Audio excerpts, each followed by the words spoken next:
मतलब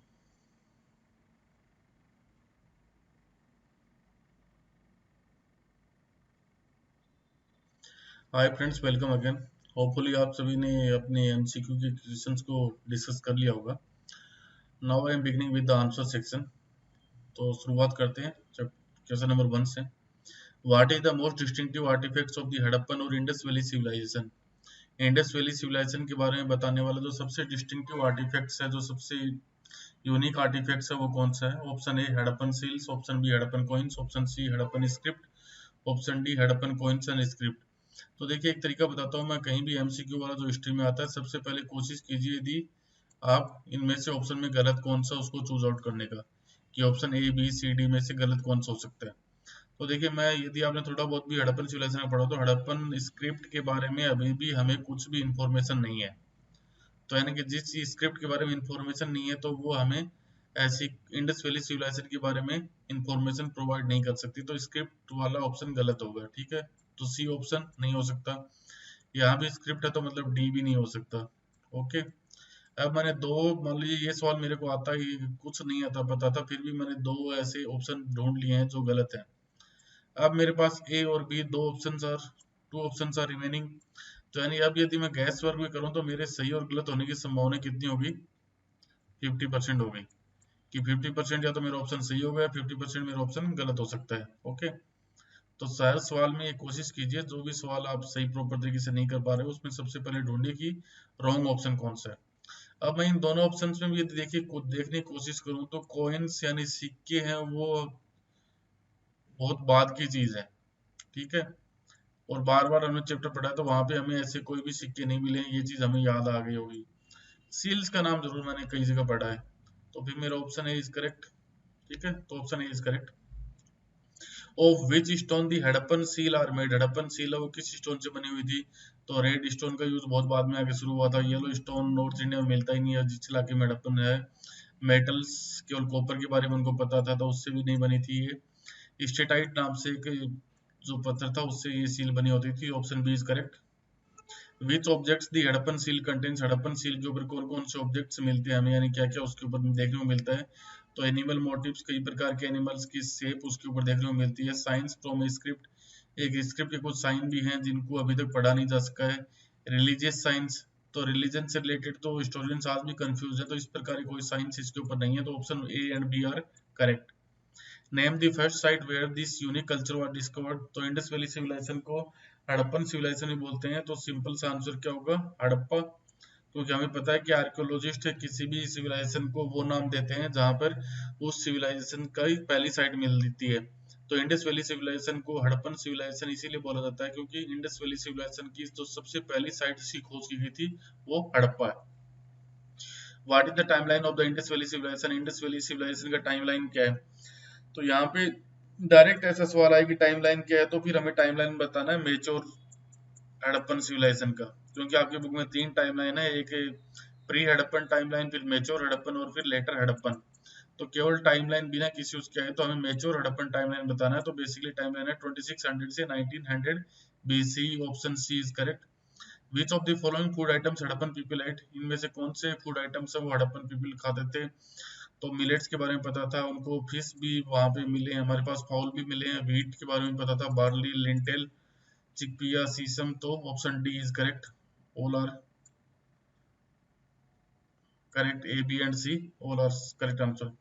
The archaeologist found bone of many animals from Indus Valley Civilization. Choose the correct option. Archaeologist को कई प्रकार की bones मिली है इंडस वैली सिविलाइजेशन से, इनमें से करेक्ट ऑप्शन को चूज करना है। तो इस प्रकार के सवालों में देखो कभी भी आप है गैस वर्क नहीं कर सकते। यदि आपने पढ़ा है तो आप इसका करेक्ट आंसर दे सकते हो। Cattle, sheep, goat, buffalo, okay. Pig, boar, deer and घड़ियाल, okay. Cattle, sheep, goat and bull, तो यहाँ पे बुल है वो नहीं मिला है। बुल की बहुत सारी सील्स के ऊपर मिला है। बुल के बहुत सारे टेराकोटा टॉयज भी हमें मिले हैं, लेकिन बुल से रिलेटेड कोई भी बोन्स वहां पे में नहीं मिली है। तो ऑप्शन ए भी सही है, ऑप्शन बी भी सही है। तो हमारा आंसर हो गया D, both A and B.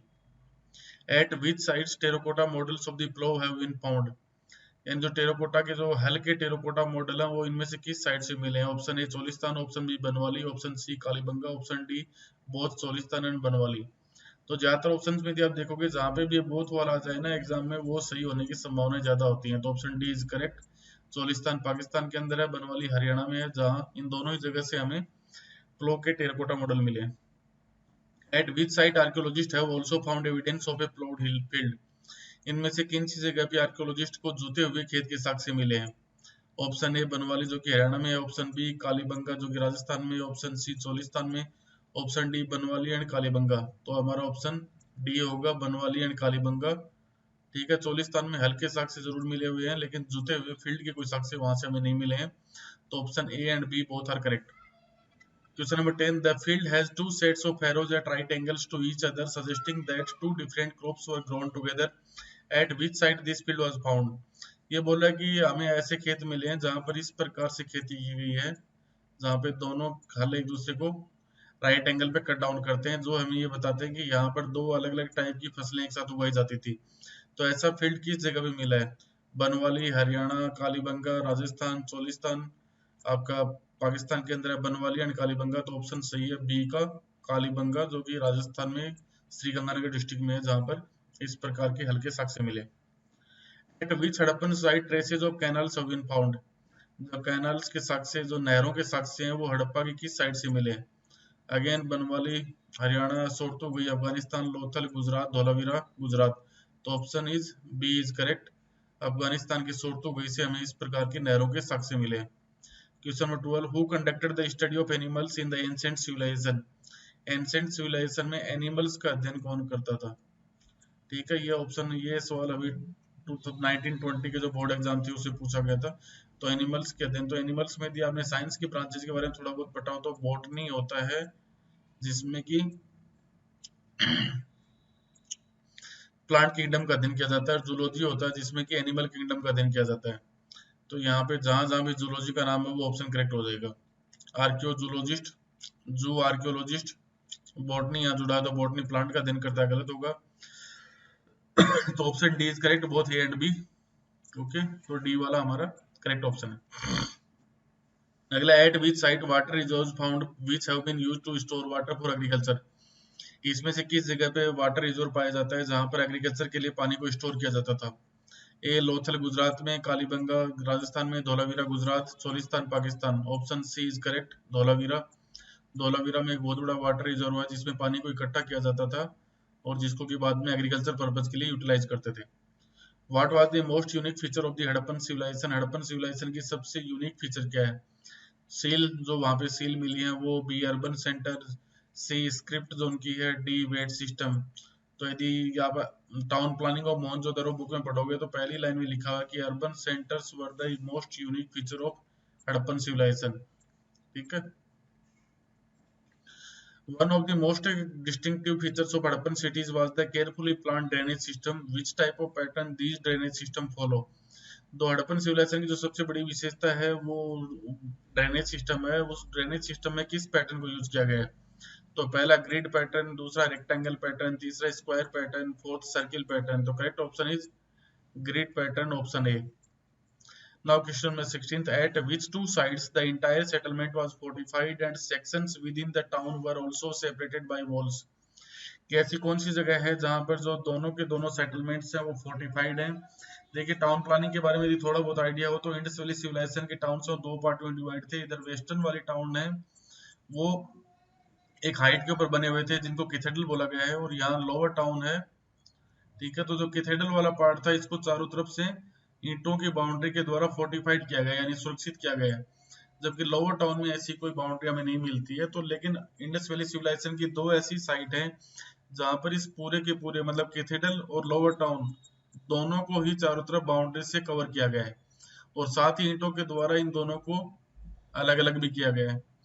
तो ऐसी दो जगह पे इस प्रकार की फीचर मिलती है, वो कौन सी दो जगह हैं? First one Kalibangan and Lothal, second one Dholavira and Kalibangan, third one Dholavira and Lothal, fourth Lothal and Harappa. Correct option is C, Dholavira और लोथल में जो टाउनशिप है वो इस प्रकार की हमें मिलती है। Okay, question number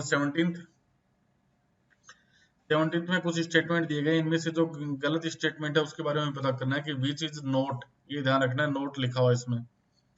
which is not a correct statement about the domestic architecture of Harappan civilization. जो हड़प्पा सभ्यता का जो डोमेस्टिक आर्किटेक्चर है उससे रिलेटेड कौन सा स्टेटमेंट सही नहीं है? Option A, the courtyard was probably the centre of activities. जो कोर्टयार्ड था वो सारी गतिविधियों का केंद्र था, यानी जो आंगन होता था घर का वो उसमें सारी गतिविधियां होती थी। There are no windows in the wall along the ground level. Ground level के साथ ग्राउंड लेवल की जो दीवारें थी उनके साथ किसी प्रकार की कोई खिड़कियां नहीं होती थी। Option C, the main entrance does not give a direct view of the interior और द कोर्टयार्ड। जो घर का जो मुख्य दरवाजा होता था उससे डायरेक्ट कोर्टयार्ड का कोई व्यू नहीं मिलता था, यानी कि प्राइवेसी का ध्यान रखा जाता था। डी का, every house has its own bathroom paved with bricks. हर घर के अंदर बाथरूम होता था जो कि ब्रिक्स से बना होता था, विद ड्रेन्स, जिसमें कि ड्रेनेज सिस्टम के द्वारा, तो उस बाथरूम की ड्रेनेज है वो स्ट्रीट ड्रेन से कनेक्टेड होती थी। Okay. Option A, some houses have remains of staircases to reach a second storey और द रूफ। कुछ घरों में हमें सीढ़ियां मिलती हैं जिनसे कि दूसरी मंजिल पे जाया जा सकता था या छत पे जाया जा सकता था। और लास्ट ऑप्शन है, scholars have estimated that the total number of wells in Mohenjodaro were about 800। Scholars का मानना है कि मोहनजोदड़ो में लगभग 800 के आसपास वेल्स थे। तो इनमें हमें ये पूछा कि which is not A correct statement. तो इसमें ऑप्शन एफ होगा जो कि करेक्ट नहीं है, क्योंकि स्कॉलर्स ने यहाँ पर 800 की जगह बोला है कि वहां पर 700 वेल्स बने हुए थे। ठीक है, बाकी सारे स्टेटमेंट ही करेक्ट है। Question number 18. About the drains, which scholar noted it is certainly the most complete ancient system as yet discovered. Drainage के बारे में किस स्कॉलर ने ये बोला है? ये स्टेटमेंट किस स्कॉलर का है ड्रेनेज के बारे में? जॉन मार्शल, रखाल दास, मैके, दयाराम सानी। करेक्ट ऑप्शन इज सी, मैके के द्वारा ये दिया गया है। आपके बॉक्स के अंदर एक इंफॉर्मेशन दी है मैके साहब ने ड्रेनेज के बारे में, तो वहीं पे उनकी पहली या दूसरी लाइन है। Question number 19. Which massive structure was found in the cathedral. जो कैथेड्रल जो है, जो हमारा कैथेड्रल इधर बना हुआ था और इधर लोअर टाउन था, तो इनमें से कैथेड्रल के अंदर कौन सा मैसिव स्ट्रक्चर, एक कैथेड्रल में अलग अलग स्ट्रक्चर मिले हैं, तो किसको मैसिव स्ट्रक्चर बोला गया है?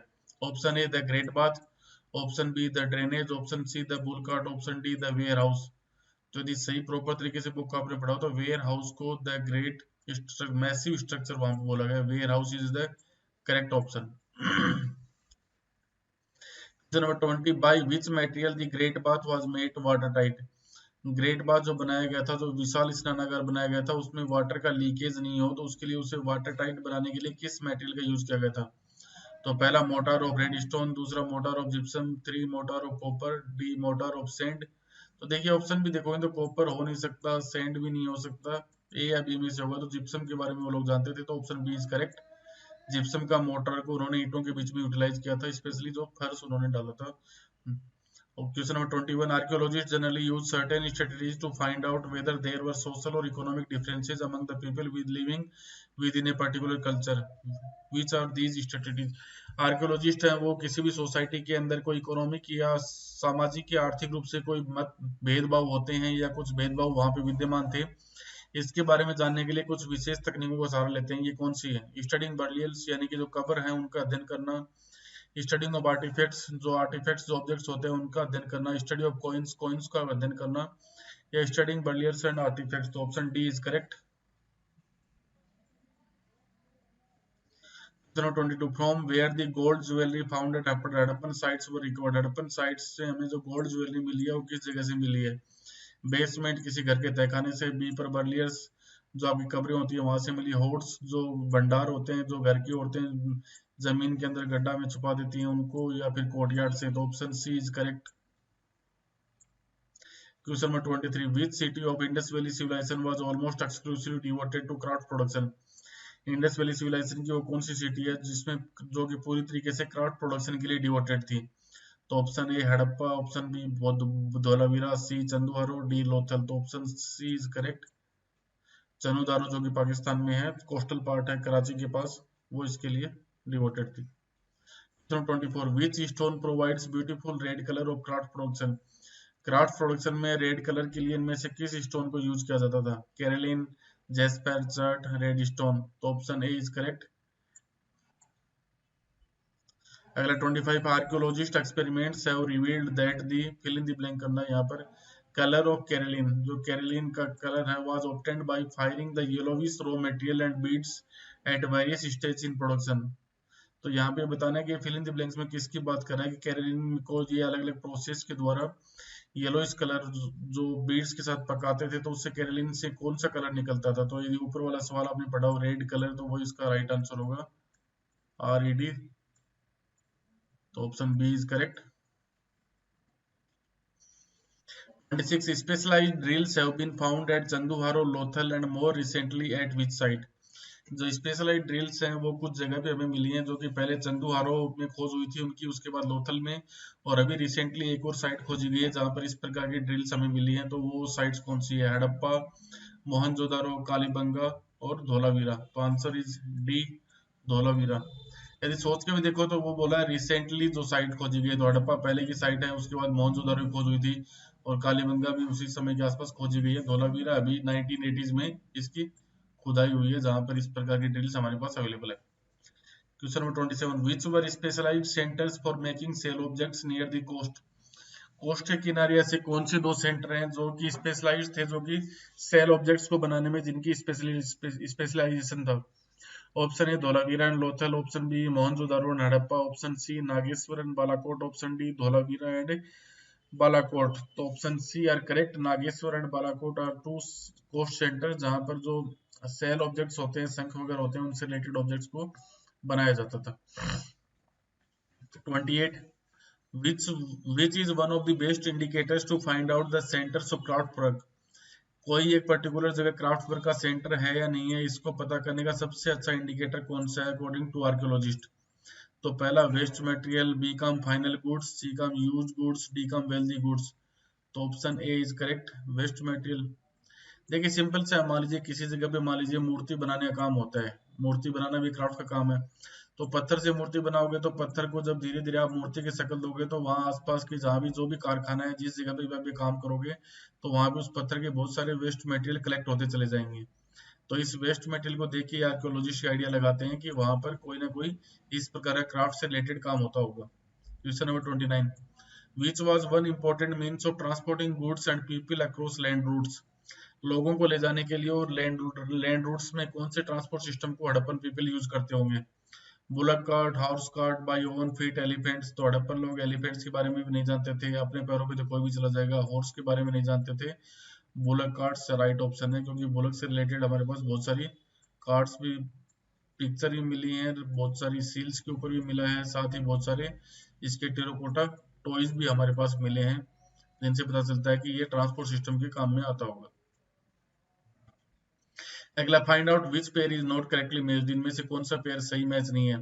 सोरतु हुई अफगानिस्तान से, वो लापिस लाजुली लेते थे। लोथल से वो कैरोलिन की सप्लाई होती थी। साउथ राजस्थान और नॉर्थ गुजरात से उनको स्टेटाइट की प्रोडक्शन मिलता था।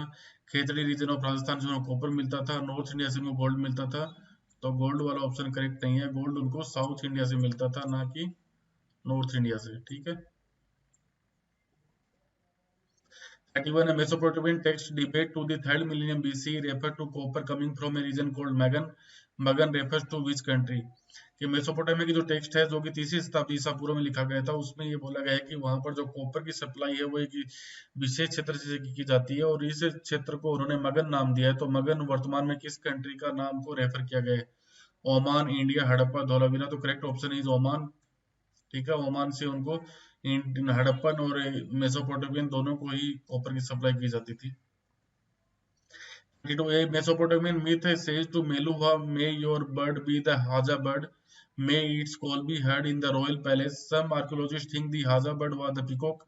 The word Meluha refers to. Mesopotamia की जो टेक्स्ट है, मेसोपोटामिया के टेक्स्ट में एक मिथ कहा गया है कि हे हाजा बर्ड, तुम्हारे रॉयल पैलेस में हाजा बर्ड की बोली सुनी जाए। तो जो हाजा बर्ड है, इसके बारे में आज आर्कियोलॉजिस्ट ये मानते हैं कि हाजा बर्ड हमारा पिकॉक था। तो दी वर्ड मेलुहा किसके लिए यूज हुआ है, किस क्षेत्र के लिए मेलुहा वर्ड मेसोपोटामियन टेक्स्ट में यूज हुआ है? Harappa, Bahrain, India, Oman. तो इंडिया के बारे में तो उस समय कोई वर्ड जानता नहीं था, हड़प्पा के बारे में ये वर्ड यूज हुआ है। इंडिया है तो उसको गलत करना है। ठीक है, Harappa is the correct option. अगला, Mesopotamian text mention contact with regions named Dilmun, Magan and Meluhha. The word Dilmun refers to. तो मगन कहाँ से था? ओमान से। मेलुहा हड़प्पा से। तो दिलमुन कहाँ के लिए यूज होता था? ऑप्शन ए बहरीन, ओमान, धोलावीरा, हड़प्पा। तो यदि आपको इन दोनों का पता था तो करेक्ट ऑप्शन ए बहरीन अपने आप हो जाएगा। तो ओमान के लिए मगन यूज होता है, और धोलावीरा या हड़प्पा इंडस वैली सिविलाइजेशन के लिए मेलुका का यूज हुआ है। तो दिलमुन किसके लिए यूज हुआ है? बहरीन के लिए। Mesopotamian text refers to fill in the blanks as a land of seafarers. Fill in the blanks with appropriate option. Mesopotamian text में कहा कि जमीन पे रहने वाले लोगों को, मतलब जो समुद्र में मछुआरे होते हैं, उनकी जमीन के रूप में डिस्क्राइब किया गया है। तो मेलुवा, दिलमुन, मगन, सिलमुन। तो ऑप्शन इज मेलुवा। हड़प्पा के लोगों को उन्होंने पुकारा है, तो हड़प्पा का meaning मेलुवा। What were used to facilitate long distance communication? Long distance communication किसके द्वारा होता था? Option A seals, option B sealings, option C coins, option D seals and sealings। तो option D is correct, seal and sealing। ये माना जाता है कि लॉन्ग डिस्टेंस में, जैसे मान लीजिए ये सामान है, ये भेजा जा रहा है, तो ये बोरे का ये मुंह है, तो इसको जब रस्सी से बांध के, रस्सी से बांधने के बाद इसके ऊपर सील का इंप्रेशन लगा दिया जाता था। तो ये सील का इंप्रेशन मानते हैं कि दो तरीके से काम करता था। पहला तो ये इंप्रेशन पूरी प्रॉपर तरीके से यदि बिना टूटे फूटे अगली जगह पहुंच जाए, इसका मतलब इस बोरे को कहीं भी बीच में खोला नहीं गया है। और दूसरा ये माना गया है कि ये सील्स के द्वारा जो निशान लगाए जाते थे, इसमें कुछ ना कुछ एक संदेश भी छुपा होता था, कम्युनिकेशन का संदेश भी होता था। तो उसके बारे में तो हम तब पता कर सकते हैं जब उस स्क्रिप्ट के बारे में पता चले। तो इस तरीके से ये लॉन्ग डिस्टेंस कम्युनिकेशन के लिए काम में आता था। विच of the following option is not correct? इनमें से कुछ ऑप्शन दिए गए, इनमें से कौन सा नॉट करेक्ट, सही नहीं है? A Harappan seal usually have to a line of writing probably containing the name and title of the owner. कि हड़प्पन जो सील्स है उसके अंदर एक लाइन, ज्यादातर एक ही लाइन मिलती है, जिसमें प्रोबेबली जो पर्सन है उसका नाम और उसका टाइटल, जो उसका ऑनर है वो रहता है। द मोटिव जनरली, इसके ऊपर कुछ निशान रहते हैं जो कि जनरली एनिमल्स के होते हैं। Conveyed a meaning to those who could not read, और ये मोटिव शायद वो मीनिंग कन्वे कर रहे हैं उन लोगों को जो कि इसको पढ़ना नहीं जानते थे। B most inscriptions are short, the longest containing about 26 sign. Harappan जो स्क्रिप्ट है उससे रिलेटेड ज्यादातर जो इंस्क्रिप्शन हमारे पास है वो बहुत ही छोटे छोटे हैं। जो सबसे लंबा इंस्क्रिप्शन है उसमें 26 साइंस बने हुए हैं, 26 साइंस हैं। सी का है the script remains unpredicted to date, it was evidently not alphabetically as it has just too many science.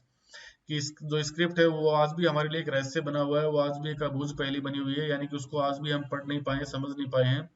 लेकिन ऐसा लगता है कि ये स्क्रिप्ट है वो आज के मॉडर्न स्क्रिप्ट की तरह अल्फाबेटिकली नहीं था। मतलब ये जैसे इंग्लिश में 26 अल्फाबेट होते हैं, हिंदी में 52 होते हैं, ये अल्फाबेटिकली नहीं था, क्योंकि इसके अंदर बहुत सारी साइंस हैं, और ये signs around 375 to 400 signs were there. तो और ऑप्शन डी है, it is apparent that the script was written from left to right as some seals show a wider spacing on the right end comparing to the left. तो option D is incorrect, क्योंकि ये seals है, इसमें लिखने का तरीका right to left होता था, न कि लेफ्ट टू राइट। ठीक है, एकदम माइन्यूट सी गलती उसने उसमें बता रखी है। तो इस प्रकार के सवालों को ध्यान में रखना है। 37 which of the following statement are correct in respect of weight system of Indus Valley civilization? Indus valley civilization के वेट सिस्टम को देखते हुए इनमें से कौन से स्टेटमेंट करेक्ट है, ये बताना है। A exchanges were regulated by a precise system of weights.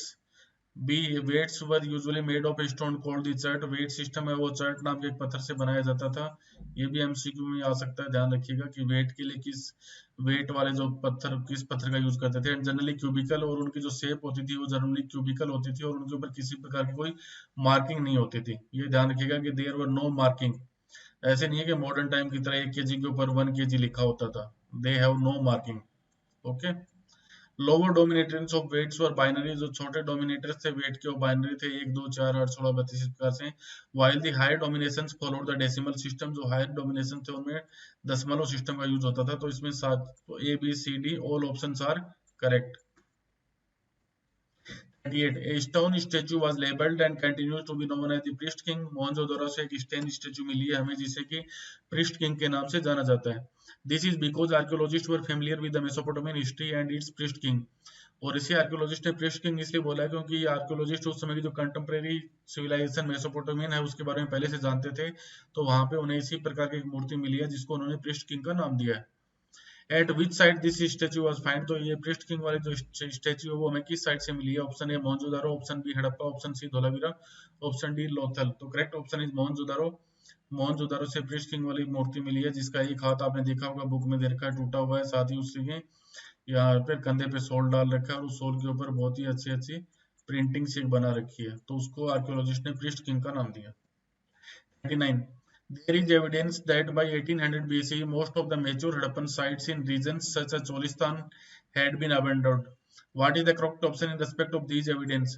कि हमारे पास ऐसे बहुत सारे एविडेंस हैं जिनसे पता चलता है कि 1800 बीसी के बाद ज्यादातर जो मेचोर हड़प्पन की जो साइट्स हैं वो धीरे धीरे सोलिस्तान रीजन से समाप्त हो गई।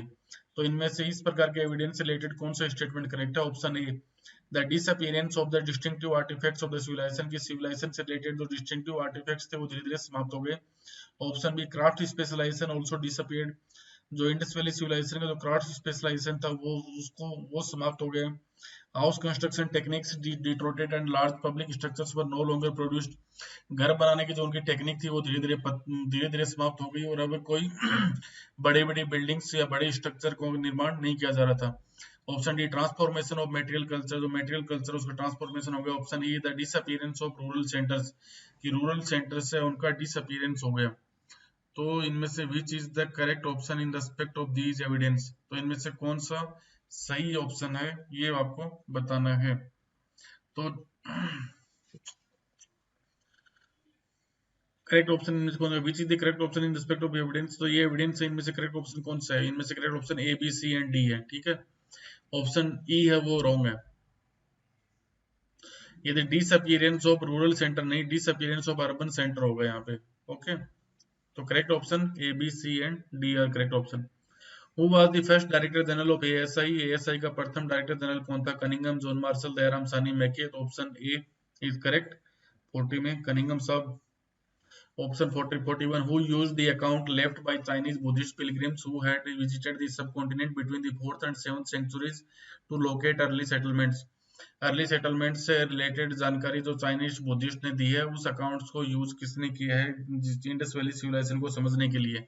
Option A Cunningham, option B John Marshall, option C Dayaram Sahni, option D Mackay. तो यहाँ भी option A is correct, Cunningham साहब ने ही इस अकाउंट का यूज किया था, जिसके कारण वो इंडस वैली सिविलाइजेशन की इंपॉर्टेंस को समझ नहीं पाए, क्योंकि वो अभी भी बुद्धिस्ट पिलग्रिम्स की बुक से ही इंडिया के इतिहास को समझने की कोशिश कर रहे थे। 42. This was because he, like many others, thought that Indian history began with the first cities in the Gangetic Valley. ये वो थे जो कि दूसरे लोगों की तरह, दूसरे इतिहासकारों की तरह ये समझ रहे थे कि भारत का इतिहास गंगा वैली में बनने वाले प्रथम शहरों से शुरू हुआ है। Given his specific focus, it is not surprising that he missed the significance of Harappa. और गंगा वैली के इन शहरों पर विशेष फोकस देने के कारण ये हमारे लिए कोई आश्चर्यजनक बात नहीं है कि वो हड़प्पा की सिग्निफिकेंस को समझ नहीं पाए।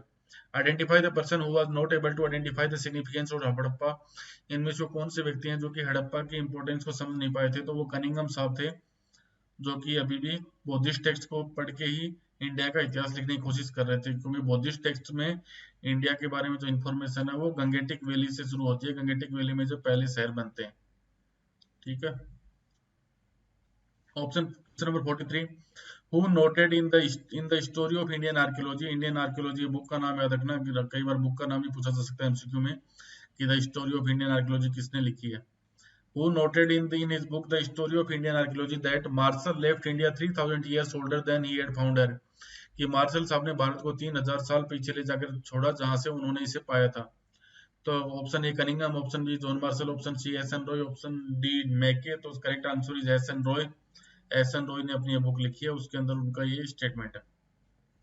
Who announced the discovery of a new civilization in the Indus Valley civilization to the world in 1924?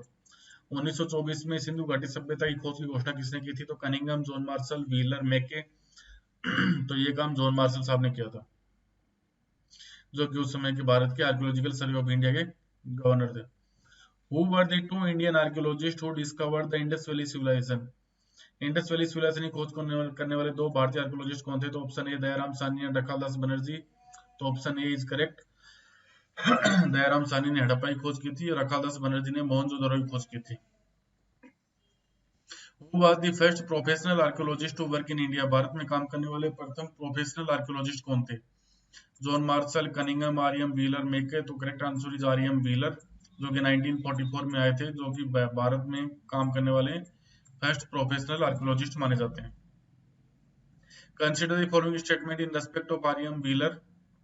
Wheeler से रिलेटेड कुछ स्टेटमेंट है, इनमें से करेक्ट स्टेटमेंट आपको बताना है। It was R M. Wheeler to over a director general of ASI 1944। R M. Wheeler Bharat में archaeological survey of India के डायरेक्टर बने 1944 में। Option B, Wheeler recognized that it was necessary to follow the stratigraphy of the mound rather than dig mechanically along uniform horizontal lines. Wheeler साहब ने समझ लिया था कि यदि इस पूरे जो टीला होता है उसको यदि हम इस प्रकार से स्ट्रेटोग्राफी रूप से, ये होता है कि आप एक लेयर के बाद दूसरी लेयर में खुदाई करते हो, और मैकेनिकली डगआउट को होता है कि आप अपने कस्सी फावड़ा लेकर सीधा गहराई में खुदाई करते हो। तो व्हीलर साहब ने समझ लिया था कि ये वाला सिस्टम ज्यादा जरूरी है इस सभ्यता के बारे में इंफॉर्मेशन गेन करने के लिए। C as an ex army brigadier he brought with him a military precision to the practice of archaeology. Okay, तो ऑप्शन ए बी सी तीनों ऑप्शन ही व्हीलर साहब के बारे में करेक्ट है। Question number 48, which thing helps archaeologists in understanding the ancient civilization? इस ancient civilisation को समझने में आर्कियोलॉजिस्ट को कौन सी थिंग है वो हेल्प करती है? Material evidence, Harappan script, Harappan coins, Harappan text. तो option A is correct. Harappan script के बारे में तो आज भी नहीं पता, कॉइंस वहां से हमें मिले नहीं है, टेक्स्ट हम पढ़ नहीं पाए हैं, तो बचा क्या? Material evidence. 49, at which site of Indus Valley civilization fine altars have been found? at which site? जो ये यज्ञ वेदिकाएं हैं, फायर वाली यज्ञ वेदिकाएं, वो किस साइट पे मिली हैं? Kalibanga and Lothal, Lothal and Harappa, Lothal and Dholavira, Kalibanga and Mohenjodaro. तो कालीबंगा और लोथल में हमें मिली है। कालीबंगा और लोथल में एक मतलब एक स्टेज बना हुआ, उस स्टेज के ऊपर इस प्रकार की यज्ञ वेदिकाएं हमारे पास है। Some animals such as the one-horned animal often called the fill in the blank depicted on seals seem to be mythical composite creatures. Mention the name of these animals. तो इस प्रकार के जो सील्स के ऊपर जो एक सिंग वाले एनिमल है उनका क्या नाम दिया गया है? तो उसका नाम यूनिकॉर्न है। ठीक है। Last one, who are shamans? Shamans कौन थे? तो shamans option A claim magical and healing power, जो कि ये क्लेम करते थे कि उनके पास जादुई और हीलिंग पावर्स हैं। Option B has an ability to communicate with the other world, जो ये क्लेम करते थे कि वो दूसरे संसार से बातचीत कर सकते हैं। Option C man and women who claim magical and healing power, इसके अंदर महिला और पुरुष दोनों ही शामिल होते थे जो ये क्लेम करते थे कि they have the magical powers. तो option D is correct, A B and C. Okay friends, I hope कि चैप्टर नंबर 1 के जितने भी एमसीक्यू हैं वो एग्जाम के लिए आप प्रॉपर तरीके से तैयार कर पाए होंगे। और इसी प्रकार चैनल का फायदा करने के लिए चैनल को लाइक कीजिए, सब्सक्राइब कीजिए।